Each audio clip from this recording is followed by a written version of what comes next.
জাতীয় সংসদের সর্বসম্মতিক্রমে ২০২৪-২৫ অর্থ বছরে বাজেট পাশ হয়েছে।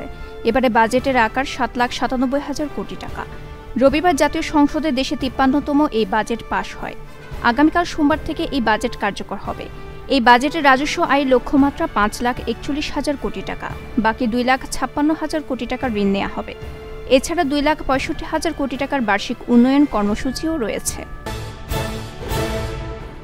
দেশের বিভিন্ন আদালতে ৪১,০৯,৭৫৫টি মামলা রয়েছে বলে জানিয়েছেন আইন, বিচার ও সংসদ বিষয়ক মন্ত্রী আনিসুল হক। রবিবার জাতীয় সংসদে আইনমন্ত্রী এই কথা বলেন। আনিসুল হক বলেন, যতগুলো মামলা আছে তা নিষ্পত্তি করার জন্য বিচার বিভাগে যে বিচারক আছে তা অপ্রতুল। আমরা আরও আদালত বাড়ানোর জন্য প্রস্তাব দিয়ে রেখেছি। ১৫৮টি আদালত খুব শীঘ্রই বেড়ে যাবে। আগামী বছর এইচএসসি ও সমমান পরীক্ষা এপ্রিলে নেওয়া হবে বলে জানিয়েছেন শিক্ষামন্ত্রী মহিবুল হাসান চৌধুরী নফেল। রবিবার বিকেলে এক সংবাদ সম্মেলনে তিনি এই কথা বলেন। শিক্ষামন্ত্রী বলেন, এবছর সময়ের আগেই কিছু জায়গায় আমরা বন্যা দেখেছি। বন্যার কারণে সিলেট বিভাগে আমরা পরীক্ষা নিতে পারছি না। আমরা শুষ্ক মৌসুমেই পরীক্ষা নিতে চাই। চলতি বছরে এইচএসসি ও সমমানের পরীক্ষা শুরু হয়েছে আজ।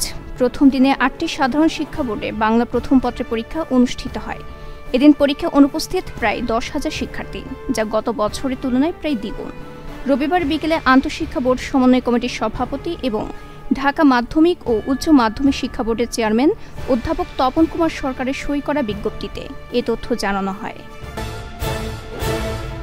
আগামীকাল সোমবার ব্যাংক হলিডে। দিনটিতে ব্যাংকের সব ধরনের লেনদেন বন্ধ থাকবে।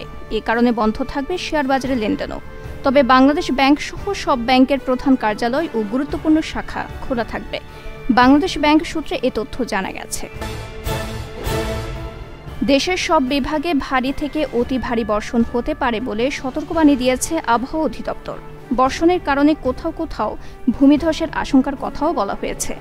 রবিবার আবহাওয়াবিদ মোহাম্মদ মনোয়ার হোসেন স্বাক্ষরিত ভারী বর্ষণের সতর্কবাণীতে এ তথ্য জানানো হয়েছে।